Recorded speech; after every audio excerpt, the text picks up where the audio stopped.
বাজারে সিডিএসএল এবং এনএসডিএল এর মধ্যে তুলনার জন্য আপনাদের প্রচুর লোকের অনেক দর্শকদের রিকোয়েস্ট এসেছিল। আজকের এই ভিডিওতে সিডিএসএল এবং এনএসডিএল এর তুলনামূলক বিশ্লেষণ তো করবই, তার সাথে সাথে এনএসডিএল এর যে আইপিও চলছে সেটাও একটু জেনে রাখুন। মানে আইপিওর যে অ্যালোকেশন বলবো না, অ্যাপ্লিকেশনের যে পর্যায়টা চলছে সেটা কিন্তু শেষ হচ্ছে 1 আগস্ট। আজকে 31 জুলাই, যেদিন আপনারা এই ভিডিওটা দেখছেন। কালকে পর্যন্ত সময় আছে যারা যারা অ্যাপ্লাই করতে চান। অ্যাপ্লাই করবেন কি করবেন না এই ভিডিও দেখার পর নিজেরা ডিসাইড করবেন, কাউর দ্বারা প্রভাবিত হবেন না।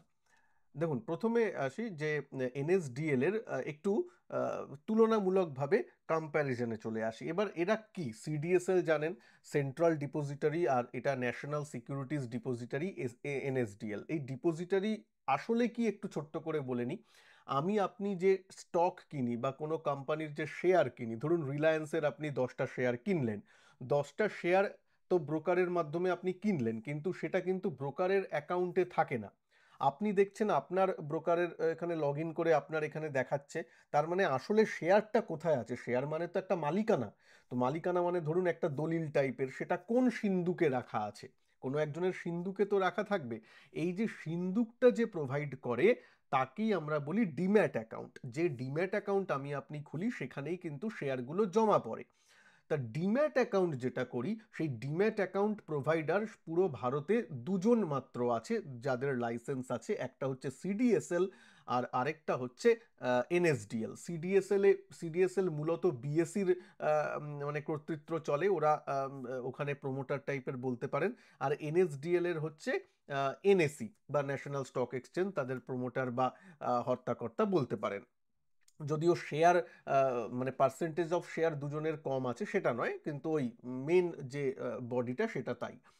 তো এনএসডিএল আর সিডিএসএল দুটো ক্লিয়ার হলো।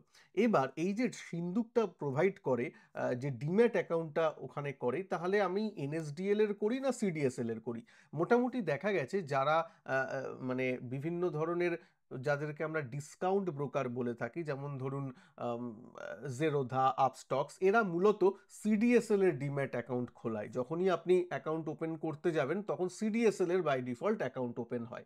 এনএসডিএল এর মূলত অ্যাকাউন্টগুলো একটু বড় ধরনের ব্রোকাররা বা ব্যাংকিং ব্রোকাররা একটু খোলায়, যেমন আইসিআইসিআই আছে। তারপর যারা একটু বড় বড় ইনস্টিটিউশনাল প্লেয়ার, তাদের জন্য যে ডিম্যাট অ্যাকাউন্ট থাকে সেগুলো এনএসডিএল হ্যান্ডেল করে বা এনএসডিএল এর কাছে থাকে এমন। তবে এরকম কোনো বাধ্যবাধকতা নেই যে কোনো একজন ব্রোকার দুটোই মানে প্রোভাইড করতে পারবেন না।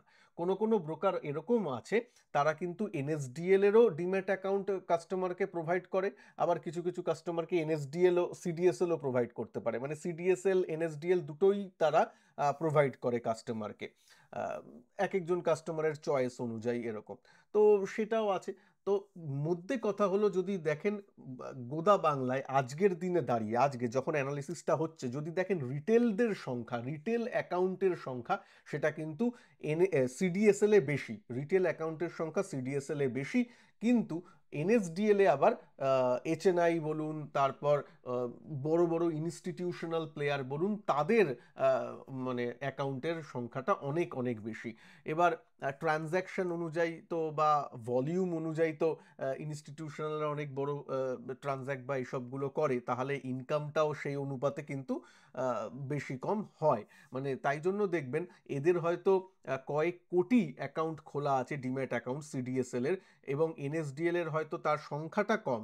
নাম্বার অফ ডিম্যাট অ্যাকাউন্টের সংখ্যাটা কম এনএসডিএল এর, কিন্তু ইনকামটা কিন্তু মোটামুটি কম্পেয়ারেবল। আচ্ছা, এবার আসি যখন করব, মোটামুটি এনএসডিএল এর যে এখনো লিস্টেড হয়নি বা এখনো আসেনি মার্কেটে, যদি দেখেন এরা প্রাইস ব্যান্ড যে রেখেছে, আপার প্রাইস ব্যান্ড 800, ধরে নিয়ে 800তেই হয়তো অ্যালোকেট হবে। তো 800 টাকায় তারা শেয়ার এনেছে। এক্ষেত্রে একটা বলি, কিছুদিন আগেও আনলিস্টেড শেয়ার মার্কেটে এনএসডিএল স্টক ট্রেড করেছিল, সেটা 1250-1300 টাকায়ও ট্রেড করেছিল। তো যারা আনলিস্টেড মার্কেট থেকে এনএসডিএল কিনেছিলেন, মানে তারা বসে বসে 30% লস করছে এরকম। তো মাঝে মাঝে আনলিস্টেড মানে কেনাটা অনেক সময় ভালো হয় না। এনএসইও যেমন আছে আনলিস্টেডে হয়। কিছুদিন আগে এইচডিএফসি যে ফিনান্স যেটা এসেছিল তারও এরকম হয়েছিল যে আনলিস্টেডে অনেক বেশি দামে চড়া দামে বিক্রি হয়েছিল, এখানে কম দাম, এরকম হয়। মার্কেট ক্যাপের তুলনা করি, 16,000 কোটি টাকা এখন মার্কেট ক্যাপ। এখন মানে বর্তমানে যেমন যেমন শেয়ারের দাম এনএসডিএল যখন লিস্ট হবে, যেমন যেমন চেঞ্জ হবে, তেমন মার্কেট ক্যাপও চেঞ্জ হতে থাকবে। আর যদি সিডিএসএল এর দেখি সেটা 30,000 কোটি টাকার মতো, তার মানে বেশি। আচ্ছা, এনএসডিএল এর যদি স্টক পিই, যেটা পিই রেশিও বলি, এই 800 টাকা ধরতে গেলে মানে স্টকের দাম অনুযায়ী, তাহলে 46 থেকে 48-এর মধ্যে স্টক পিই। ওরা ডিএইচআরপিতে 46 এর মতো লিখেছিল তাই জন্য, আর এখানে স্ক্রিনারে 48 দেখাচ্ছে। ঠিক আছে, মোটামুটি এর ধরনের ওদের পিই রেশিও। সিডিএসএল এর যদি পিই রেশিও দেখেন বর্তমানে, সেটা কিন্তু 62। ঠিক আছে, এবার দেখুন এনএসডিএল হয়তো লিস্ট হবে একটু, যদি বেশিতে হয় তাহলে তার পিই আবার চেঞ্জ হয়ে যাবে। সুতরাং একজনের 48, একজনের 62। রিটার্ন অন ক্যাপিটাল ইনভেস্টমেন্ট আরওসিই এবং আরওই দেখি, যথাক্রমে 23 এবং 17 এনএসডিএল এর। সিডিএসএল এর যদি দেখেন আরওসিই এবং আরওই কিন্তু অনেকটা বেশি, 42 আর 32। আরওসিই আরওই বেশি, তার মানে এ একটু প্রিমিয়াম তো একটু এক্সপেক্ট করবেই। মানে বাজার যদি সিডিএসএল কে একটু বেশি পিই দেয় তাহলে কিন্তু খুব একটা খারাপ নয়, কারণ রিটার্ন অন ইনভেস্টমেন্ট বা ক্যাপিটাল অ্যালোকেশন এগুলো কিন্তু বেশি। আচ্ছা, আর যদি দেখি ফেস ভ্যালু, 2 ফেস ভ্যালুতে আইপিও এনেছে, এর ফেস ভ্যালু 10। ঠিক আছে, ফেস ভ্যালু অনেকে একটু দেখে তাই জন্য বললাম। মেন হচ্ছে সেলস গ্রোথ ফর 3 ইয়ার্স, 23% হারে সেলস গ্রোথ বাড়ছে, 23% হারে এনএসডিএল এর ক্ষেত্রে। সিডিএসএল এর ক্ষেত্রে সেলস গ্রোথ 25% করে, তার মানে একটু হলেও বেশি। দেখা যাক কি হয় পরবর্তীকালে, কিন্তু এটা আপাতত। আচ্ছা, প্রফিট প্রফিট 3 ইয়ার্সে কেমন ভাবে বাড়ছে, সিডিএসএল এর 19% করে প্রত্যেক বছর বছর ওরকম অ্যাভারেজ বাড়ছে সিডিএসএল এর প্রফিটেবিলিটি, এর কিন্তু 16 করে, তার মানে একটু এনএসডিএল এর কম। তার মানে প্রফিটেবিলিটি বলুন, সেলস গ্রোথের দিক দিয়ে বলুন, এবং এবং আরওসিই আরওই এর দিক দিয়ে বলুন, সিডিএসএল কিন্তু এনএসডিএল এর তুলনায় একটু বেটার। সরি। আচ্ছা, 5 ইয়ার্সের যদি প্রফিট ভ্যারিয়েশন দেখেন এনএসডিএল এর 21%-এর মতো, এদের কিন্তু 37%-এর মতো একটা আছে। যেহেতু এরা রিটেলদের বেশি, দেখুন সিডিএসএল রিটেলদের বেশি ক্যাটার করে, এবং after Covid retail demat account opening এর কিন্তু একটা জোয়ার এসেছিল আমরা জানি। তো সেই জোয়ারে গা ভাসিয়ে কিন্তু বিগত 3 বছর 5 বছরে সিডিএসএল এর ব্যবসাটা ভালো হয়েছে, নতুন অনেক অ্যাকাউন্ট ওপেন হয়েছে, সেইগুলো হয়েছে। তাই জন্যই এই ব্যাপারটা, হয়তো ভবিষ্যতে এই জিনিসই রিপিট হবে কিনা সেটা বলা একটু সন্দেহের অবকাশ তো অবশ্যই আছে। তবে মনোপলিস্টিক বিজনেস, আমি যদি বলি মনোপলিস্টিক না ডিওপলিস্টিক বিজনেস, মানে দুজনেই তো আছে, সেন্ট্রাল সিডিএসএল আর এনএসডিএলও এখন লিস্টেড হয়ে যাচ্ছে, মানে এই দুজনের বাইরে তো আর কেউ নেই। সুতরাং মিলেমিশে এরা ভাগ বাটোয়ারা করে খাবে ব্যাপারটা। আচ্ছা, এবার মোটামুটি তো এইগুলো দেখলেন, প্রফিটেবিলিটি, সেলস গ্রোথ, এগুলো দেখলেন। এবার চট করে চলে আসি সিডিএসএল কি করেছিল। আমি একটু মান্থলি চার্টে চলে যাই। সিডিএসএল এর যখন লিস্ট হয়েছিল এই 2017 নাগাদ, দেখতে পাচ্ছেন জুন জুলাই নাগাদ লিস্টিং হয়েছিল। যদি দেখেন লিস্টিং এর পর, মানে আইপিও এনেছিল তারপর লিস্ট হয়েছিল। আচ্ছা, এখন কিন্তু অ্যাডজাস্টেড প্রাইস দেখাচ্ছে, কারণ মাঝখানে বোনাস হয়েছিল তাই জন্য। তো তাই জন্য ভাববেন না যে হয়তো 127 টাকায় লিস্ট হয়েছিল কি সিডিএসএল, তা নয়। ঠিক আছে, এখন বোনাস হয়েছে, বোনাস হলে জানেন দাম পরিবর্তন হয়ে যায়, কমে যায়, সেইটা নিয়ে অ্যাডজাস্টেড চার্ট এটা দেখাচ্ছে। তো যাই হোক, এই জুন জুলাইতে দেখুন লিস্ট হয়েছিল, এবং 1-2 মাস 4 মাস, এটা মান্থলি ক্যান্ডেল, 2-3 মাস বেশ একটু বেড়েছিল, 185-তে দাম গেছিল, অ্যাডজাস্টেড প্রাইসই বলছি। তারপর কিন্তু কন্টিনিউয়াস স্টকটা নিচের দিকে নামে।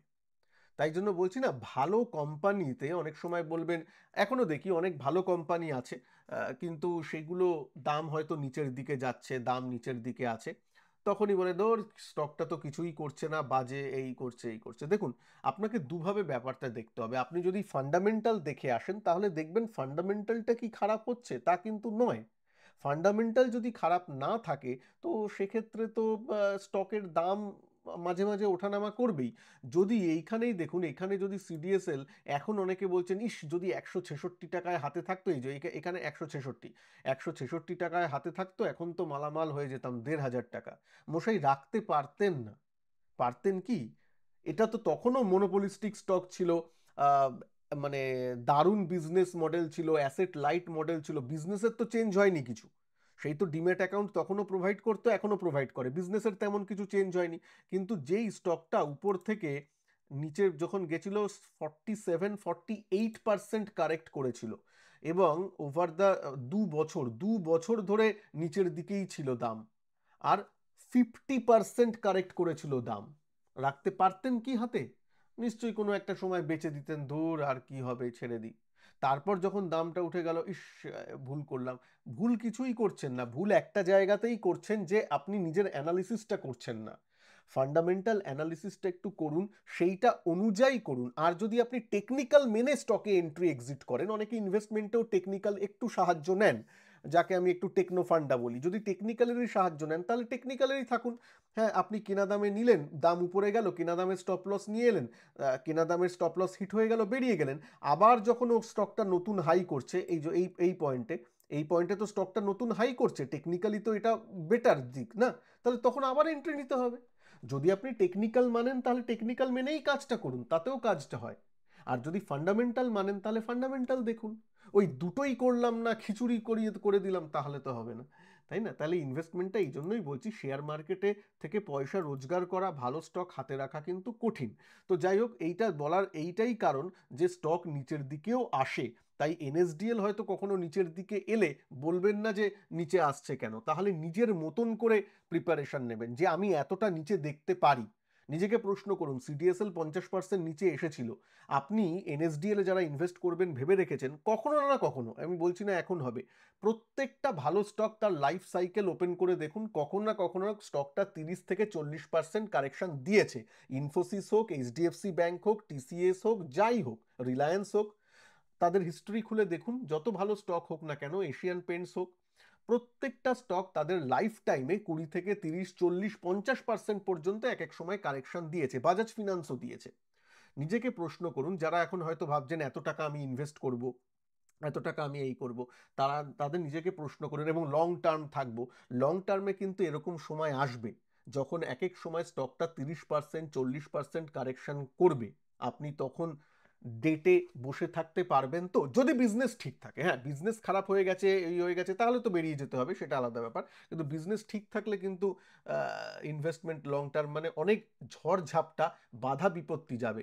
সেই ঝড়ঝাপটা, বাধা বিপত্তি যদি মেনটেন করে কাজ করতে পারেন তাহলে স্টকে থাকবেন, না হলে মিউচুয়াল ফান্ডে করুন। কারণ মিউচুয়াল ফান্ড যদি নিচে যায়, অ্যাটলিস্ট নিজের মনে একটা আশা থাকবে যে ও এর মধ্যে তো অনেকগুলো স্টক আছে, ঠিক একটু দাঁড়িয়ে যাবে। ধরুন কেউ নিফটিতে করছে, নিফটিতে ইনভেস্ট করা আর এনএসডিএল এ ইনভেস্ট করার মধ্যে পার্থক্য আছে, মানে একটা স্টকে ইনভেস্ট করা আর একটা পুরো বাস্কেটে ইনভেস্ট করার মধ্যে পার্থক্য আছে, রিস্কটা একটু ডাইভার্সিফাইড হয়ে যায়। হ্যাঁ, পোটেনশিয়াল রিটার্ন পাওয়ার আশাটাও একটু কম থাকে, কিন্তু রিস্কটাও তো মিটিগেট হয়।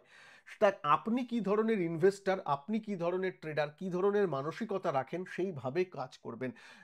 স্টক মার্কেটটা কিন্তু এক এক জনের জন্য এক এক রকম নজরিয়া দিয়ে দেখতে হয়, সবার জন্য সেম জিনিস নয়, বারবার বলছি। তাই জন্য আমি আমার ক্লাসেও কিন্তু বিভিন্ন অ্যাঙ্গেলটা আপনাদের বলি, বিভিন্ন অ্যাপ্রোচটা বলে দিই। এবার যেরকম স্টুডেন্ট যার যা মেন্টালিটি, সেই জিনিসটাকে নিয়ে এগোবে, এবং আমি প্রত্যেকটা জিনিসের উপরে এইভাবে কাজ করি। ঠিক আছে, তো এইটা মাথায় রাখবেন। তো যাই হোক, এই ছিল মোটামুটি আমার উপস্থাপনা। সিডিএসএল আর এনএসডিএল এর মধ্যে পার্থক্য বললাম, দুটোই খারাপ নয়, দুটোই কোম্পানি ভালো, অ্যাসেট লাইট মডেল আছে। আমাকে যদি জিজ্ঞেস করেন, আমিও সিডিএসএল এ তো পজিশন আমার কিছু আছেই, জানেন, বহু বহু নিচে থেকে আছি। এনএসডিএল এ কি করব, আইপিওতে অ্যাপ্লাই করছি না, কারণ আইপিও আমি পাবো না। মানে আমি যদি জানতাম যে মোটামুটি পাওয়ার আশা আছে তাহলে আমি অ্যাপ্লাই করতাম, সত্যি বলছি। কিন্তু এত আমি ডিসঅ্যাপয়েন্টেড হয়ে গেছি, এতবার অ্যাপ্লাই করেছি, পাইনি, শিখে ছেড়ে নি, তাই জন্য আর করব না। যদি নর্মাল মার্কেটে লিস্ট হয়, তারপর দাম টাম একটু ঠান্ডা হোক, একটু আসুক, আমি দেখি টেকি, তারপর কখনো না কখনো আস্তে আস্তে ওটাকেও পোর্টফোলিওতে ইনক্লুড করার আমার প্ল্যান আছে, জাস্ট আমার নিজের প্ল্যান বললাম, কোনো রকম অ্যাডভাইস নয়, এবং লিস্ট হওয়ার সাথে সাথে ওই দিনই যে করছি তাও কিন্তু নয়। বললাম ঠান্ডা করে আস্তে করে জিনিসগুলো করব, সব সময় সময় পাওয়া যায়, বাজার সময় দেয়। আর আমি যদি একবার ইনভেস্ট করি, যদি মনোপোলিস্টিক বা ডিওপোলিস্টিক এইসব ধরনের স্টকে, আমার নজরিয়া থাকে 10 বছর, 15 বছর, 20 বছর। সুতরাং সেই দিক দিয়ে দেখতে গেলে ওই একদিনের ফ্লাকচুয়েশনে আমার তেমন কিছু এফেক্ট পড়ে না। যাই হোক, তো এই ছিল উপস্থাপনা। ভালো লাগলে একটু লাইক করে দেবেন। তার সাথে সাথে আজকে ইন্ট্রাডে, লাইভ ইন্ট্রাডে ট্রেডিং নিয়ে একটা ভিডিও দিয়েছি, যেখানে আমি লাইভ ইন্ট্রাডে মার্কেটে যে ট্রেড করেছিলাম তার অ্যানালিসিসটাও আছে, এবং কালকেও করব। এটাও জানেন, আমি দুদিন আমি আগেই পোস্ট করে বলে দিয়েছিলাম 31 তারিখ এবং 1 আগস্ট আমি এইটা করতে চলেছি, এই সিরিজটা ইন্ট্রাডে ট্রেডিংয়ের জন্য। তাই কালকেও করব, সোমবার থেকে আর পাবেন না, ঠিক আছে? কালকেও করব। তবে আপনাদের যদি প্রচুর দেখি রেসপন্স আসছে যে এই সিরিজটা করতে, কন্টিনিউ করতে, তাহলে আমি ভেবে দেখব। কিন্তু আজকে করেছি, তার ভিডিওটা এসে গেছে, অলরেডি দিয়ে দিয়েছি। এই মানে আপনি যে ভিডিওটা দেখছেন তার স্ক্রিনেও চলে আসবে ভিডিওটা, ক্লিক করে অবশ্যই দেখবেন। চার্ট নিয়ে অ্যানালিসিস করেছি, ইন্ট্রাডে ট্রেডিং নিয়ে বলেছি, আর ট্রাম্প যে আমাদের এখন ইন্ডিয়া নিয়ে একটু বলেছে, তার জন্য আজকে 200 পয়েন্ট নিচে ওপেন হয়েছিল গ্যাপ ডাউনে নিফটি, সেটা নিয়েও আলোচনা করেছি। মার্কেট অ্যানালিসিসও আছে, দেখবেন। ভালো থাকবেন সবাই। ভিডিওটাকে ভালো লাগলে লাইক করে দিন। জয় হিন্দ, বন্দে মাতরম।